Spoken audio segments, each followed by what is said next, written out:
This is Transformers Legacy Beast Inferno. Is this guy your uncle, or is he just a great aunt? Find out on this Short Circuits review.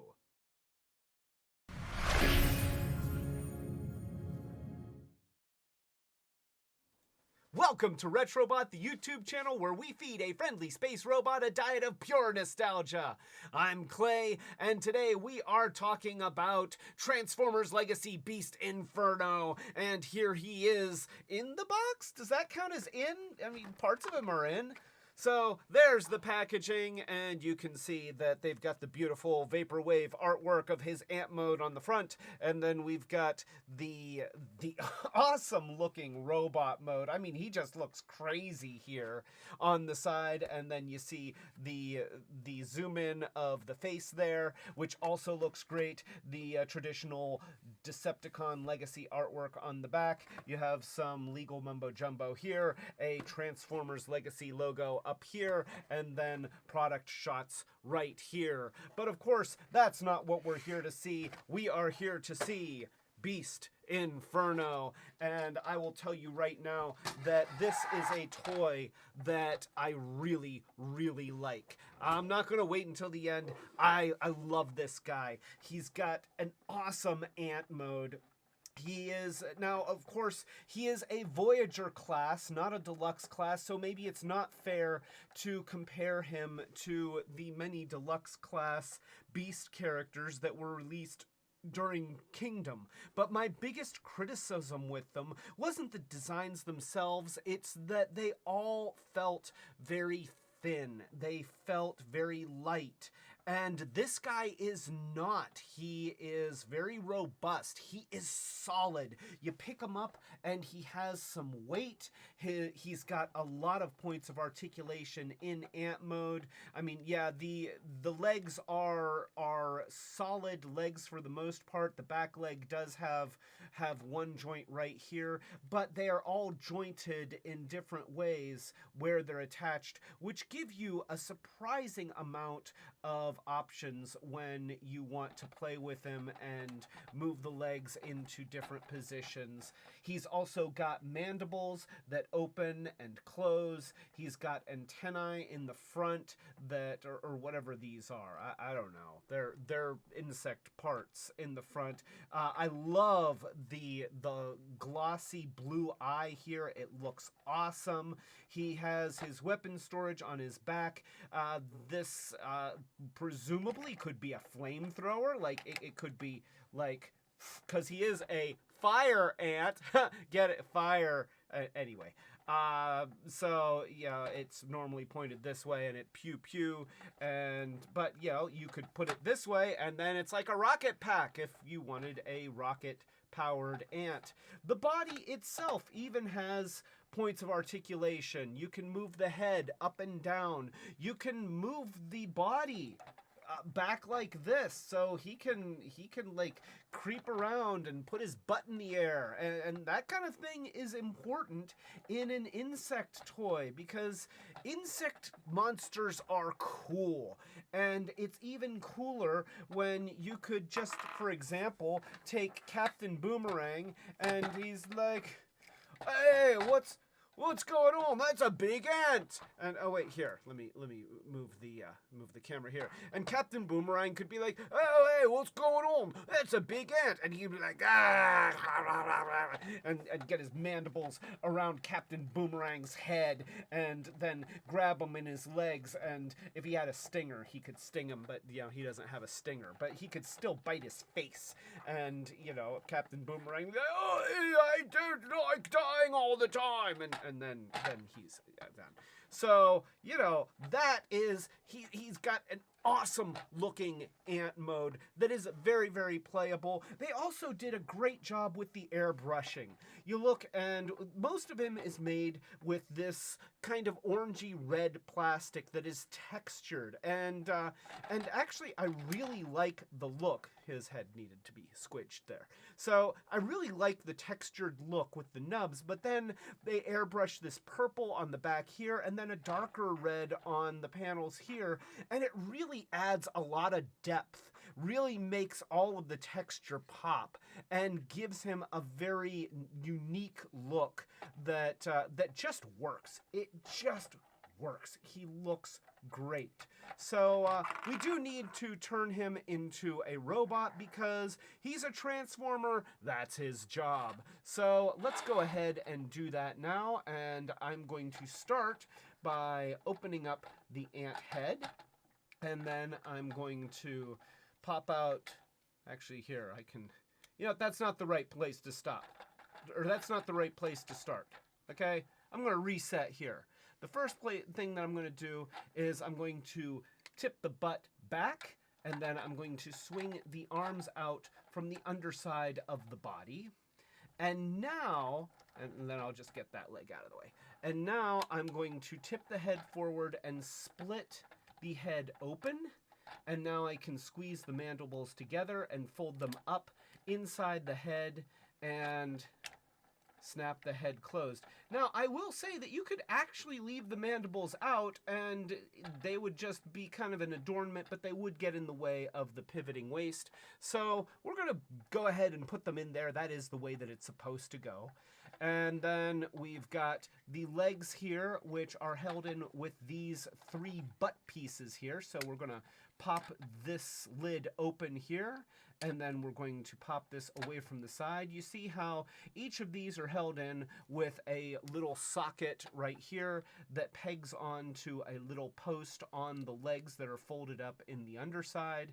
And then we can lift this second panel here, and we can pull out the feet and flip those out. Notice that the heels will stay back. Then we can pull out the legs and just pull them down, and then the legs are on this little double jointed linkage piece here, so you bring those up to create the knees, and then you separate the legs, which are pegged together with this little peg that fits into that little hole. So let me raise the camera so that you can see what's going on.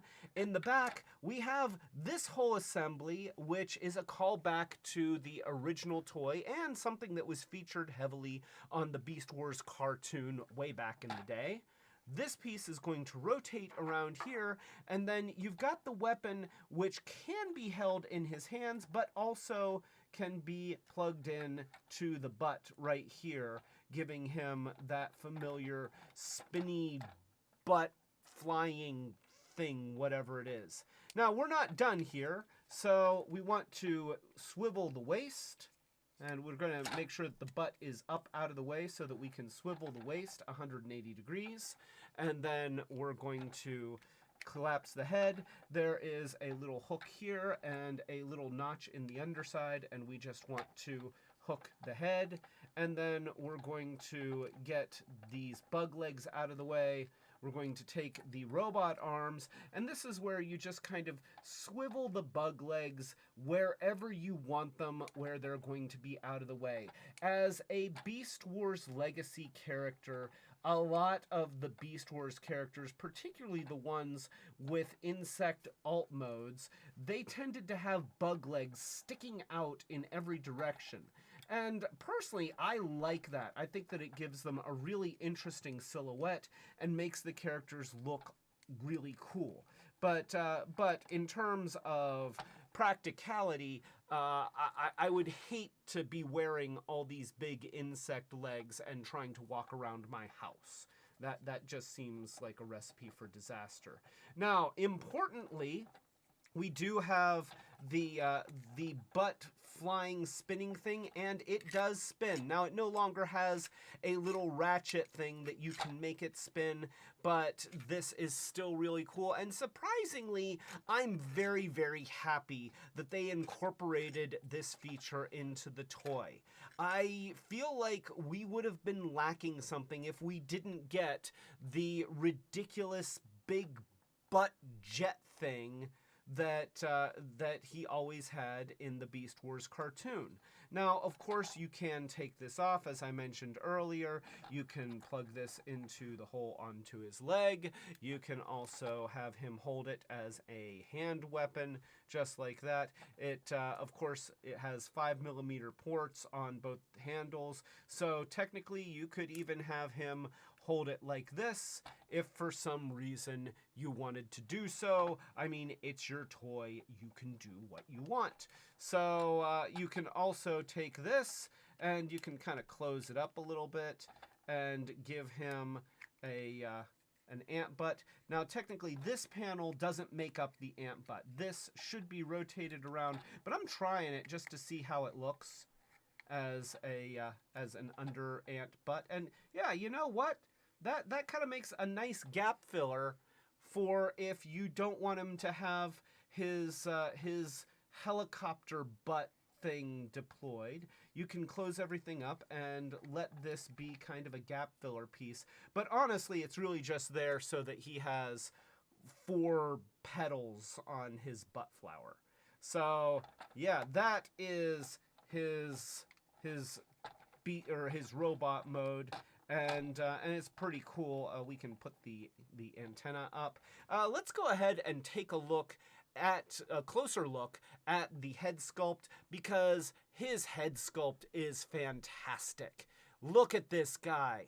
I mean, the combination of paint apps and really fantastic molding, that's fantastic. He just looks like he stepped out of the show. He looks better than if he stepped out of the show, because let's not forget that Beast Wars was computer animated with computers from the 90s. Okay, those computer models were doing a lot of heavy lifting way back in the day, and the characters, they could only look so good with the limited poly counts that they were capable of producing. But this toy just really brings him to life, and it really, he looks as crazy as he was. I just expect him to start talking about the royalty. The paint apps also are very nicely done on this toy. You can see that he's got some gray on the shoulder with some purple bits here going down the arm. He's got dark gray hands. That's actually not a paint app. That's just the color of the plastic. He's also got blue on his midsection here with purple down in the nether regions, and then some light blue pops on the thigh here, a slightly different blue on the lower thigh, and then black here. I mean, everything is really made to make him look just fantastic. I'm really loving this toy, and so I think that it is fair to say that, especially if you were a fan of the Beast Wars cartoon and you remember Inferno and the royalty, then you want this.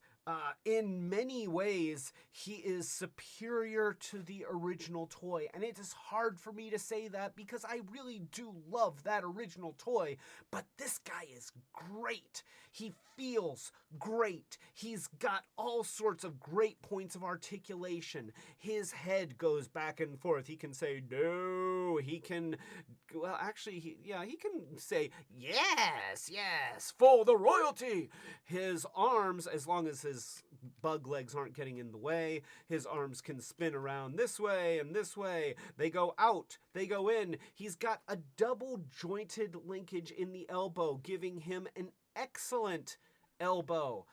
He's got bicep rotation, and the leg does get in the way, but you can also use it as a control handle. So, there you go, remote control hand. He's got he's got a twist at the wrist. He's got a twist at the waist. Of course, his legs, he does the splits. He can do the Ministry of Silly Walks, which is important. He has a twist at the thicep. He has a double joint at the knee, so another fantastic joint here.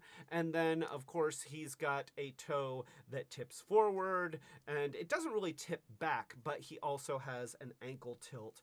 So he can really get into any action pose that you want to create for him if you want to make cool posts on Instagram or put him in bug mode and take pictures of him eating Captain Boomerang.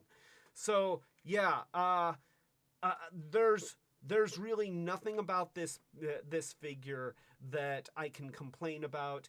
I do kind of wish that there was a place for this in the bug mode that wasn't just on his back. It's a minor criticism, because seeing as how everything's jammed in there, there's really no place for this to go. And so now I guess in robot mode, I can stick it all up ends. I can do this. You know, if I don't want him to be walking around carrying his gun, I can just kind of plug it up in there. Come on, you can do it. You can do it. There. Oh, no. Okay, good. I didn't break anything. I don't want to break anything. Shut up, Dawn. All right, here. Let me just open. I'm gonna do this. So there. I'll put it like that, and then do that and do that. And can I? It's hard. The gun kind of gets in the way of this top piece being able to go down and close. So yeah, I want to be able to do that. And it just doesn't quite work. That's kind of disappointing. I guess maybe if I didn't have it plugged into the hole, I could just sort of encapsulate it in there and it would rattle around. Could I do that? Let's see. Let's try and do that. There.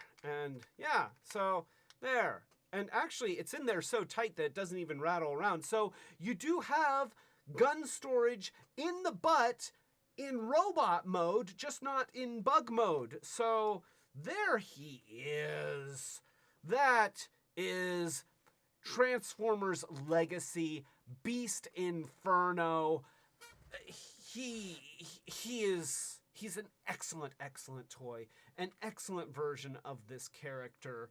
I've been so happy with this latest batch of Transformers toys that I got from Big Bad Toy Store. I got Dragon Megatron over here. I got Studio 86 Ironhide, which I really like. I got this guy, which I really like. I mean, it was just like opening up one fantastic toy after another, and I've loved every single one of them. It's been a really good week for Transformers toys. So that's my review. If you like this review, then please give it a thumbs up. Consider subscribing to the channel. And if you subscribe, click the notification bell so that you know when we're doing more of these Short Circuits reviews, as well as our Peeks and Pokes reviews, where we take a quick peek at a guy and we poke at him. Also, we have our live streams, which we typically do every Friday night at 8 o'clock Eastern United States time. So join the chat. We'll toast you being there, because we're always so happy for everybody that joins us on Friday nights for our live streams. Also, if you are in a position to help the channel grow, consider joining our Patreon. We do have different commitment levels with different rewards as our way of saying thank you. Seriously, thank you to all of our patrons. We really appreciate all the help that we get. So, with all of that being said, here is the Chaos Bringer Unicron to thank our patrons. Thank you, patrons, our ultimate retro heroes. Thank you, Fetchbeer, Robus, Matt White, Starhound, Setsune Wave, Dawn, Hope and Michael D, and Colleen. Thank you. And now I would like to go visit some relatives. Maybe a cousin, maybe an uncle, a sister, a brother. That's pretty much all of the relatives I can think of.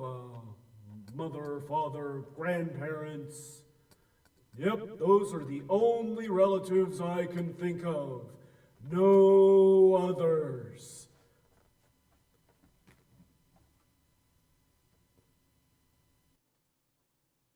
That was a really dumb gag. And I apologize.